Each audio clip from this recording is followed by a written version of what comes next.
पृष्ठभूमिमा यहाँहरूले देखिराख्नु भएको दृश्य पवित्र कृष्ण गण्डकी नदीको हो। कृष्ण गण्डकी जसलाई हामीले काली गण्डकी पनि भन्दछौँ, शास्त्रमा कृष्ण गण्डकीलाई कृष्ण भाया भनेर पनि नामकरण गरिएको छ। यो त्यही नदी हो जसको वर्णन श्रीमद् भागवतमा भएको छ। यो नदीको तटमा भरत महाराजले तपस्या गर्नुभएको थियो। यो त्यही नदी हो संसारको एकमात्र त्यस्तो नदी जसको गर्भमा अरबौं खरबौं भगवान श्री शालिग्राम विद्यमान हुनुहुन्छ। यो नदीलाई साक्षात् वृन्दा देवी तुलसी महारानीको तरल स्वरूपको रूपमा पनि वर्णन गरिएको छ। त्यसो हुनाले यो नदीको हामीले आध्यात्मिक, धार्मिक, सांस्कृतिक, सामाजिक तथा प्राकृतिक महत्त्व भएको थाहा पाउन सक्छौँ।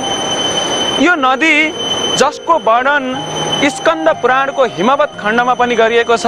भनिएको छ, प्रयागे शतधा स्नात्वा कुरुक्षेत्रे च नैमिषे कृष्ण भायम सकृत स्नात्वा फलम तुल्य लभेन्नरः। अर्थात् यो नदीमा जो व्यक्तिले स्नान गर्छ उसले प्रयागमा स्नान गर्दा भन्दा बढी फल प्राप्त गर्छ। प्रयागे शतधा स्नात्वा अर्थात् प्रयाग भनेको गङ्गा, यमुना र सरस्वतीको सङ्गम। त्यहाँ 100 पटक स्नान गर्दा व्यक्तिलाई जुन फल प्राप्त हुन्छ, यो नदीमा एकै पटकमा त्यो भन्दा बढी फल प्राप्त हुन्छ। त्यसै गरेर कुरुक्षेत्रमा 100 पटक स्नान गर्दा व्यक्तिले जुन फल प्राप्त गर्छ त्यो फल पनि यो पवित्र कृष्ण गण्डकीमा एकै पटक स्नान गर्दा मिल्छ। र यसै गरेर नैमिषारण्यमा 100 पटक स्नान गर्दा मिल्ने फल पनि यो नदीमा एकै पटकमा मिल्छ। त्यसो हुनाले यो नदीलाई सामान्य जलको रूपमा हेर्नु त्यति शोभनीय हुँदैन।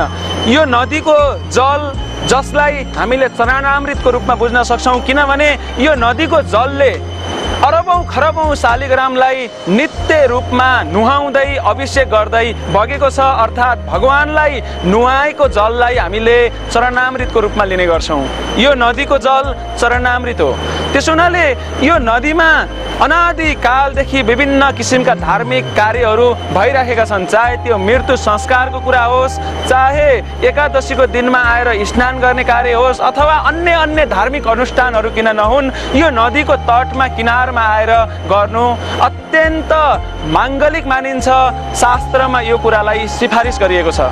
त्यसो हुनाले यो नदीमा आएर हामीले एकछिन बस्दाखेरि प्राकृतिक शान्तिको अनुभूति गर्न सक्छौँ, आनन्दको अनुभूति गर्न सक्छौँ।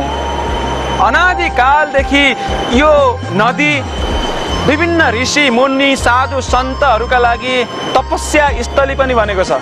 हामीहरूले यो भिडियो जसले हेर्दै हुनुहुन्छ हजुरहरू सबैलाई हार्दिक सिफारिस गर्छौँ कि यो नदीमा आउनुहोस्, दर्शन गर्नुहोस्, स्नान गर्नुहोस्। जो व्यक्तिले यो नदीमा आएर स्नान गर्छ त्यो व्यक्तिले भगवान श्रीकृष्णको अनन्य भक्ति प्राप्त गर्छ, यसमा केही पनि शङ्का छैन।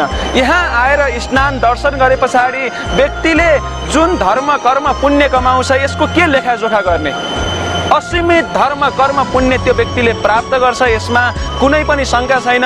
वैदिक ग्रन्थहरूले यो कथनलाई पुष्टि गर्छन्। त्यसो हुनाले हामी समस्त महिला तथा सज्जन वृन्दहरूलाई पवित्र कृष्ण गण्डकी नदीमा आएर दर्शन तथा स्नान गर्नका लागि अनुरोध गर्दछौँ, सिफारिस गर्दछौँ।